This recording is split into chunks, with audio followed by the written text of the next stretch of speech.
Madame, monsieur, merci d'être avec nous. C'est une affiche exceptionnelle que l'on va découvrir dans tous les pays du monde. Food for Life, de la nourriture pour la vie. James Morris est le directeur exécutif du Programme alimentaire mondial. C'est la plus grosse organisation humanitaire au monde. Vous avez contribué à nourrir quelques 77 millions de personnes l'année dernière dans 82 pays. Vous allez nous parler de cette opération exceptionnelle. Avec nous également sur ce plateau, Luciano Benetton, président fondateur du groupe Benetton, évidemment marchand de textiles, 5000 magasins dans le monde, plus de 2 millions d'euros de chiffre d'affaires. Alors d'abord, Monsieur Maurice, pourquoi une telle opération? On découvre cette affiche très impressionnante avec cette cuillère à la place de la main. Vous vous dites, vous, en tant que dirigeant de la plus grosse organisation humanitaire au monde, il faut faire prendre conscience de la réalité de la faim. Bon, il y a 800 millions de personnes qui meurent de faim dans le monde. 50% sont des enfants qui ne peuvent pas aller à l'école et qui sont sans nourriture. Et sans nourriture et éducation, ils n'ont aucune opportunité. Et on travaille pour apporter de la nourriture à tout le monde, dans tous les pays du monde.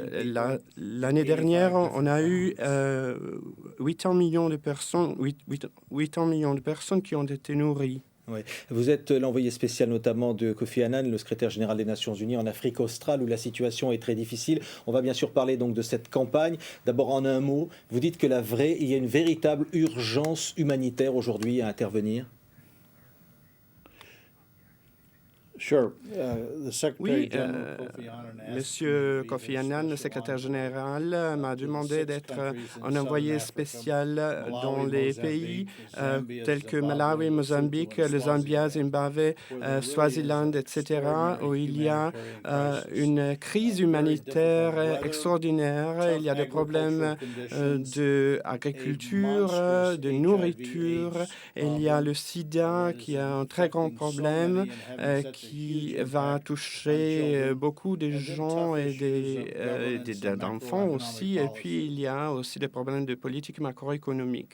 On découvre donc, Monsieur Maurice, ces affiches, ces photos, on voit ces visages d'enfants, de la nourriture pour aller à la maison, pour rentrer. Il y a plusieurs thèmes, évidemment, dans cette campagne. Luciano Benetton, merci d'être avec nous. Vous êtes, je le disais, donc le président fondateur de cette marque mythique à travers le monde qui est Benetton, qui vend du textile, des vêtements, 5000 magasins dans le monde, plus de 2 millions d'euros de chiffre d'affaires, je le disais. Vous vous êtes associé d'emblée, comme ça, avec Monsieur Maurice, avec le Programme alimentaire mondial et avec enthousiasme pour créer ces affiches, pour les diffuser dans le monde. Eh bien, nous aimons ce type de communication. Un type de communication qui représente un petit peu les initiatives du groupe Benetton, mais dans le domaine social, c'est-à-dire à travers notre budget, enfin grâce à notre budget, eh bien, nous voulons communiquer la marque, mais aussi les autres problèmes qui affligent notre planète.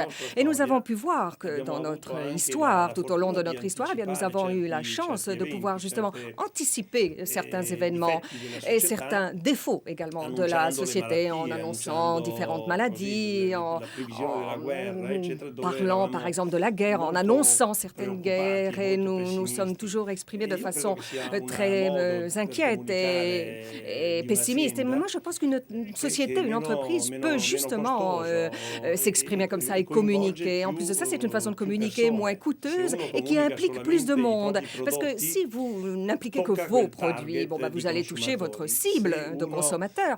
Mais si, au contraire, vous affrontez un thème plus général et universel, alors évidemment, le spectre des contacts que vous touchez devient beaucoup plus grand. Alors, on voit donc toujours ces affiches. Il y a le logo, évidemment, de Benetton, les couleurs unies de Benetton, cette image un peu de tolérance entre les couleurs de peau que vous avez toujours affichées dans vos campagnes publicitaires, quitte parfois d'ailleurs à choquer. On se souvient des campagnes qui délibérément choqué. On va dire aujourd'hui, est-ce que vous cherchez à vendre des produits sur un thème comme celui-là? Évidemment non, mais est-ce qu'il n'y a pas le risque qu'on vous accuse finalement d'utiliser ces problèmes humanitaires?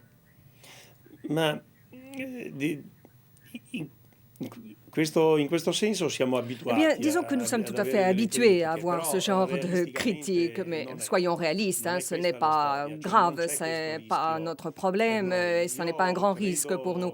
Je pense que nous pouvons justifier de toute façon, nous justifier face à ces critiques. Ce n'est pas une habitude. On n'a pas l'habitude d'avoir des producteurs, quel que soit le secteur. Nous ne voyons pas beaucoup de producteurs qui font ce genre de communication en tablant justement sur des thèmes vraiment universels et qui sont étrangers donc à leur domaine spécifique de production. Mais Benetton, justement, a la chance d'avoir des points de vente, comme vous disiez, 5000 points de vente dans le monde et ce sont des vitrines en fait dans le monde entier.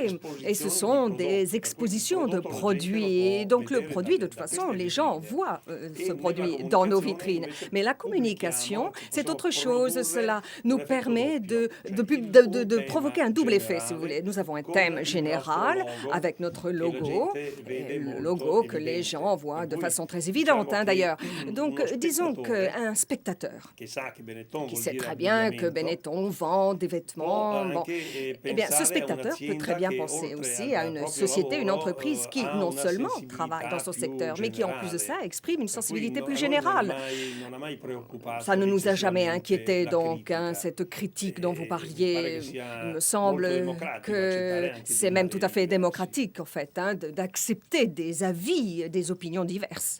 Monsieur Morris, vous n'avez aucun problème à travailler, et au contraire, même avec une société privée comme Benetton, qui s'associe pour une campagne comme celle-là. Évidemment, le but, c'est quoi? C'est d'obtenir des dons financiers, de sensibiliser à cette question de la faim dans le monde. Et pour ça, tous les moyens sont bons? Non, on n'a aucun problème à travailler avec Benetton. C'est un honneur et c'est très positif pour nous avoir un partenaire comme Benetton. Et donc, on est honoré de ça. Et Benetton nous aidera à décrire la gravité du problème de la faim dans le monde. Et donc, les gens auront une possibilité de voir ce problème et le besoin humanitaire du monde, des gens qui vivent, des femmes et des enfants en particulier. Et Benetton est concentré sur leur engagement personnel dans ce point de vue, c'est-à-dire la compagnie Benetton fait des dons pour donner de la nourriture à des gens qui ont faim. Et donc, je trouve ça essentiel. Je trouve ça absolument extraordinaire. L'engagement dans cette campagne. Monsieur Morris, l'action concrète, on a compris, vous avez parlé de la prostitution, vous avez parlé des réfugiés, de la situation concrète des gens, d'amener finalement les gens au profit, en leur donnant de la nourriture, à se livrer à d'autres activités que ce qui pourrait être le cas dans les pays les plus pauvres, c'est-à-dire au-delà simplement de la nourriture, à proposer de l'espoir, une autre façon de vivre.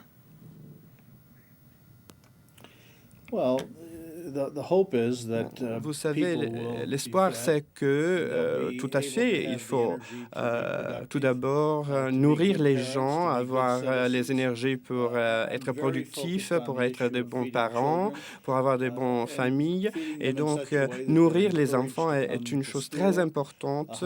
Les éduquer aussi. Quelqu'un qui a faim n'a aucune possibilité d'apprendre. Et donc, si vous allez à l'école, vous avez la possibilité d'être traité du point de vue de votre santé, etc. La productivité va changer, si l'éducation va augmenter, et il y a 150 millions d'enfants dans le monde qui ne peuvent pas aller à l'école tous les jours. Et il y a beaucoup d'enfants qui ont faim. Et je parlais avec beaucoup d'enseignants qui m'ont dit que c'est absolument impossible de leur enseigner quoi que ce soit si les enfants ont faim. Et les enfants viennent à l'école si les enfants reçoivent de la nourriture. Donc, l'effet, c'est un effet extraordinaire du point de vue de la santé aussi, du point de vue de la possibilité de traiter le sida, etc. Leur donner l'énergie de continuer est un problème critique. Monsieur Benetton, Vous avez fondé dans cette société aujourd'hui plus de 2 milliards d'euros de chiffre d'affaires. Il y a pas mal de temps maintenant, dans les années 60, c'était pratiquement un rêve d'arriver au niveau où vous êtes aujourd'hui. Quand vous réalisez ce genre de campagne, vous vous dites que c'était peut-être ça le but finalement de votre vie?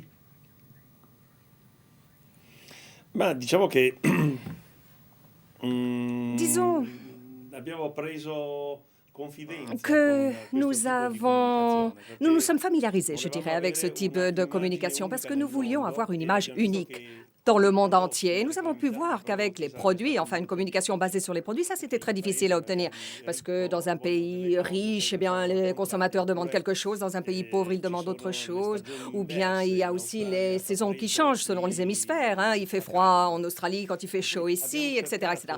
Donc nous avons essayé de trouver des solutions alternatives à notre communication, à notre façon de communiquer de façon traditionnelle. Et voilà, nous en sommes arrivés à ce type de modèle. Ça nous plaît, on aime bien, et puis on aime aussi penser aux autres. Hein, ça, c'est ce que je vous disais tout à l'heure.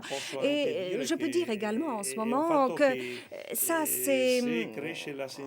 Si on arrive à augmenter la sensibilité, si nous arrivons à le faire, d'autres aussi pourront le faire. Il est évident qu'il y a des pays qui ne s'en sortiront jamais tout seuls. Il est évident que dans des pays pauvres, eh bien, il y a des guerres civiles. Nous savons les situations qui se présentent. Et puis, on comprend bien qu'il y a des gens qui n'ont pas d'argent, ou des pays qui n'ont pas d'argent pour s'acheter de la nourriture, mais qui en trouvent par contre pour s'acheter des armements.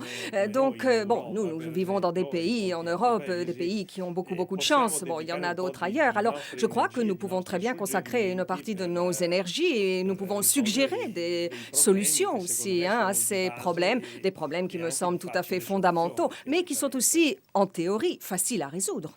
Merci Luciano Benetton d'être venu donc sur le plateau de TV5. Ces affiches que vous avez découvertes pendant donc cette émission, vous les verrez. Elles doivent vous sensibiliser et faire comprendre de l'importance de ce problème. Merci Monsieur Morris, directeur exécutif du Programme alimentaire mondial, de nous avoir fait le plaisir et l'honneur d'être présent sur ce plateau de TV5 reçu dans le monde entier. Merci à vous de nous avoir suivis. Très bonne suite de programme à tous.